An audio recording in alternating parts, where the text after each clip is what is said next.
ఏండో ఉన్నారా? ఉంటే ఒకసారి ఎలా చూసేయండి. నేను మీ ఏటుగట్టమ్మని. Welcome back to my channel అండి. గుమ్మగుమ్మలాడే గుత్తి వంకాయ కాదు కాదు కాదు, డిఫరెంట్ గుత్తి వంకాయ. అవునండి, ఎప్పుడూ రొటీన్గా మసాలాలు ఫ్రై చేసుకుని మసాలాలతో గుత్తి వంకాయ ఏం వండుకుంటామండి సింపుల్గా, అదే టేస్ట్తో. ఒకసారి అయితే ఇలా ట్రై చేయండి. చాలా ఈజీగా అయిపోతుందండి. ఇలాగైతే ట్రై చేయండి. వర్షం పడుతుందండి, మాకైతే ఇక్కడ ఫుల్ వాన పడుతుందండి. మీకు కనబడుతుంది ఆ వీడియోలో బ్యాక్గ్రౌండ్లో.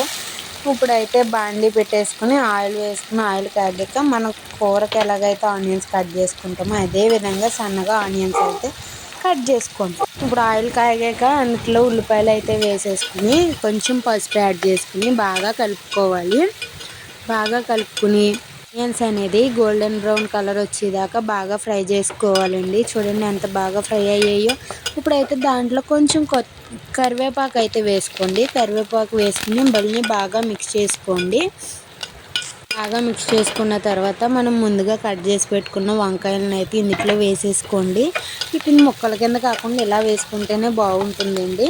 రొటీన్గా ఎప్పుడు అదే గుత్తి వంకాయ కదండి, ఒకసారి ఇలాగైతే ట్రై చేయండి. మూత పెట్టేసి 5 minutes అయితే వదిలేస్తే చూడండి ఎలా బాగా కుక్ అయినాయో వంకాయలు అనేవి. ఈ విధంగా బాగా మగ్గాక దాంట్లో రుచికి సరిపడా ఉప్పు, అదేవిధంగా కారం కూడా వేసుకోండి. కారం కూడా వేసుకుని మొత్తం బాగా మిక్స్ చేసుకోవాలండి. మీడియం ఫ్లేమ్లో పెట్టి మాడిపోకుండా వంకాయలకి మసాలా కారం అంతా పట్టేలాగా బాగా మిక్స్ చేసుకోవాలండి. బాగా మిక్స్ చేసుకుని ఇప్పుడు అందుట్లో అయితే ఒక గ్లాస్ వాటర్ అయితే వేసుకోండి. చాలా త్వరగా అయిపోతుందండి, ఈజీగా ఉంటుంది. ఒక గ్లాస్ వాటర్ అయితే వేసుకుని మళ్ళీ బాగా మిక్స్ చేసేసుకుని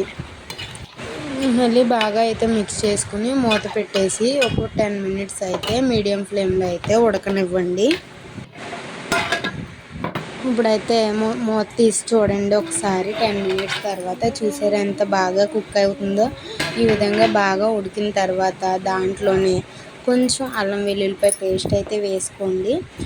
తర్వాత కొంచెం చికెన్ మసాలా అయితే యాడ్ చేసుకుని మళ్ళీ ఒకసారి బాగా మిక్స్ చేసుకోవాలండి. కర్రీ అయితే చాలా అంటే చాలా బాగుంటుంది. ఒకసారి అయితే ట్రై చేయండి, చాలా టేస్టీగా ఉంటుందండి.